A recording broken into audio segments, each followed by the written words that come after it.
In the meantime, with Miami's win last night, that knocks out the SEC for the third straight year in the national championship game because Ole Miss did have a chance. They fought the entire time. You could argue a reasonable pass interference call in the last play would have swung this the other way. But Ole Miss finishes their year with the best season in Rebels history.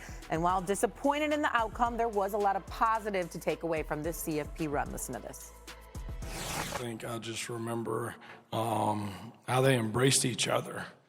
I mean, there was a lot over the last month or so, or however long it's been now, to where, somebody could have not been a good dude. Somebody could have not worked hard. Somebody could have not showed up on time. And, I can't recall one issue. And that's just based on who these guys are. There's a lot that goes on behind the scenes, whether it's film, weight room stuff, and, other things as well. And just this team has just sacrificed a lot, to get to this point. And this season's been bumpy, and there's been a lot of things going on. And, they just kept our focus. It's been just truly special. Season been bumpy is probably a nice way to put it by Trinidad there. But after the game, former Ole Miss head coach Lane Kiffin had this to say on social media following the loss. Amazing effort and grit, and Ole Miss football, best season ever in the history of Ole Miss.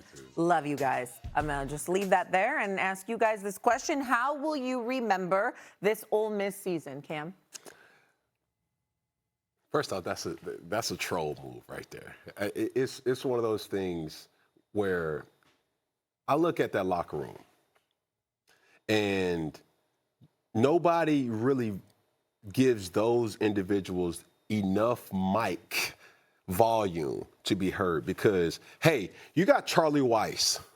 That's supposed to, he's probably already in Baton Rouge right now. Mm-hmm. You have Joe Cox. You have George McDonald, Kevin Smith, Dave Stevens, Billy Glasscock, and more that was on Ole Miss's staff and now is transitioning to LSU. Oh, and by the way, while they were preparing for, the semifinals game versus Miami, they were transitioning back and forth. If they wasn't transitioning back and forth, they was in constant communication of, LSU, how are we going to recruit? Hey, what's going to be the plan? We're already in phase one of our offseason program. There's a lot of controversy for me that I feel like the kids were cheated because as you're trying to prepare to be the best version of yourself, you're not being asked or directed from a person who's all the way bought in. And as a player, I would feel a certain type of way. But you don't have no say-so to kind of speak of it. If you're going into a receiver's room, going into, the offensive room, your coach, which is 1 foot in and 1 foot out, he's distracted because of LSU shenanigans, but we're playing it for the biggest game in school history. He's not all the way locked in and bought in. That's my mentality. Man, my heart goes out to everybody in Ole Miss in that locker room specifically because they weren't dealing with the same issues that Miami dealt with, but yet still competed at a high level, and that's something to be, mentioned. This Ole Miss team should be remembered as the team that changed the perception of who Ole Miss was. Ole Miss is not considered an SEC powerhouse. You don't look at this football team and feel like it's littered with NFL starting quality talent. Kewan Lacey is talented. Trinidad Chambliss comes from a smaller school. He's from Ferris State. Mm-hmm. This is a team that you won't think five-star. You won't think first-round draft pick, top 10. And they fought to get to this position. And I disagree with you that they get to be in locker rooms and looking at coaches like you're halfway in, you're halfway out. Everybody in college is halfway in, halfway out now. There are thousands of players in the transfer portal that think that they can have a better situation somewhere else. Back in the day, that's a good argument. I got a coach who wants to go to greener pastures. I got a coach who is doing double time coaching at Ole Miss and coaching at LSU. I can tell you this. Most of those players on that team, if they felt like they could go to LSU and start and was going to get more bank, they going to go to LSU because that's the smart decision. Then people wasn't looking at it like that. They were looking at who was still there. I'm looking at Charlie Weiss Jr. saying, thank you for pulling double time. I'm looking at Kevin Smith saying, thank you for pulling double time. I'm looking at Pete Golding, who chose to stay, who we weren't even talking about, as a head coaching candidate who put everything he had into coaching that team. That's what's wrong with the world. We all want to look at all these things we ain't got. Look at what you do have. That's what Ole Miss should be doing. Look at what we did accomplish. Let's not look at the fact that Lane Kiffin left. Let's look at that Pete Golding stayed. Let's look at all these players who bought in to be what we could be, and they all played over their heads. This team exceeded expectations. They overachieved. Where they are, you're right, nobody thought that they would be there, whether it was with Lane Kiffin or without.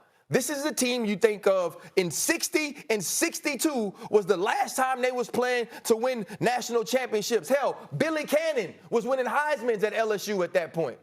This is a great season for this team. Everyone there should be credited and commended for what they accomplished. They should be credited. They should be absolutely proud of themselves.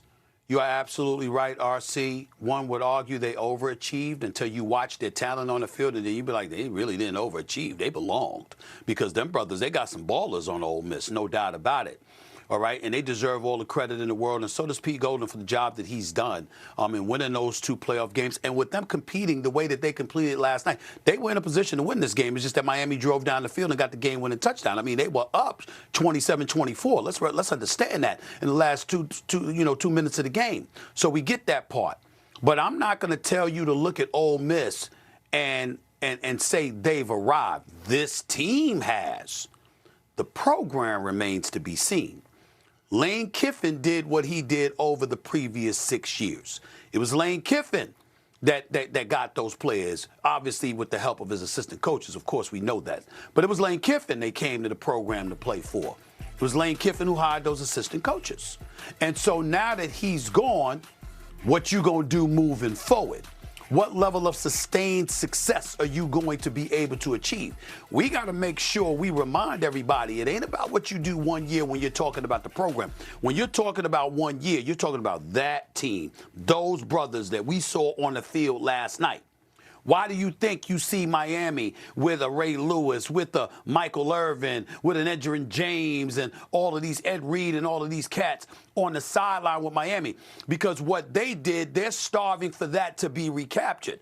Ole Miss is starving for a level of sustained success so we can view their program the way some of these elite programs in the nation are going to be reviewed. So I don't take anything away from this team right now. I don't take anything away from these players. But what I want to see, RC, what I want to see, Cam and Shay, is what you're going to do now that Lane Kiffin is going and he's going to LSU to rebuild something. You're better this year than LSU was with what the job that Brian Kelly did. So what you going to do next year? And what you going to do the year after that? That is what will determine how we view this program. This team is another matter. Ain't nothing to talk about with them. Those brothers are ballers, and they all deserve all the credit in the world. But what you're going to do in the next few years to follow will determine how we view this program overall. Quickly, because I know we have to break. Do you guys think if Lane Kiffin was on the sideline and all these coaching changes never would have happened during this playoff run, they would have made it this far? Or do you think they would have gone further? Yes, I do. And real quick, you speak about celebrating what did happen.